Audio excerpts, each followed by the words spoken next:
Bonjour les élèves tey nag li ñuy def mooy yoo xamante ni mooy yomb la ku ko xam danañ la may sa kay 10/10 kan moo may jox benn mot bu tudd aay benn mot bu jeexee aay kan moo ma koy jox maanaam tey dañuy jàng moo aay kan moo may jox benn mot par aay waaw ku ko xam di nga am 10/10 te dinaa la neexal may la 5 millions waaw.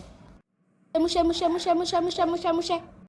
jeune am yow rek la ñuy xaar nga wax benn mot bu jeexee ay yow rek la ñuy xaar. waaw monsieur cuuraay ay la jeexee cuuraay ay la jeexee de man cuuraay rek laa la mën a wax cuuraay ay la jeexee de waaw.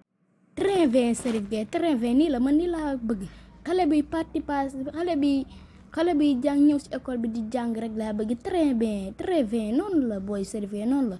xale du tidd ragal Papa Diouf nee na xale day dëgër këcc luñ la laaj xamoo ko nanga koy def ci sa xel nga daal ko waaye ngay loog naan patapati la loolu baaxut waa xanaa classe bi Serif Gueye dong moo fi nekk ana yeneen nit ñi yëkkati leen seen loxo ma xool xanaa classe bi Serif Gueye dong moo fi nekk ana yeneen élèves yi yëkkati leen seen loxo ma xool.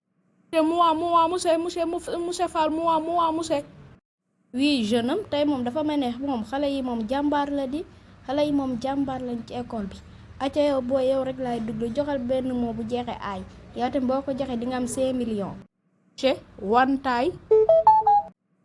waaw moom tey moom xale yi moom jàmbaar lañ di très bien booy yow tamit am nga 5 millions. yow gis nga Matar yow yaa fi gën a ñàkk fayda tey nag sa morom yi gis nga yëkkati nañ loxo ci kaw wax seen réponse yu baax yow itam nag. yow laay xaar nga wax sa réponse yu baax waaw wala sinon nga dégagé ci wala sinon nga génn sama école léegi ci biti waaw. monsieur quel est le mot par aay nampaay.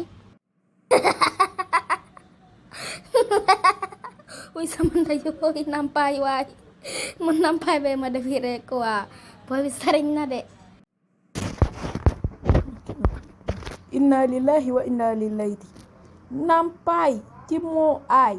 loolu de musuma kaa dégg ci sama këru àdduna booy Serif booy bi daa dof de aay ak nampaay fan lañ bokk aay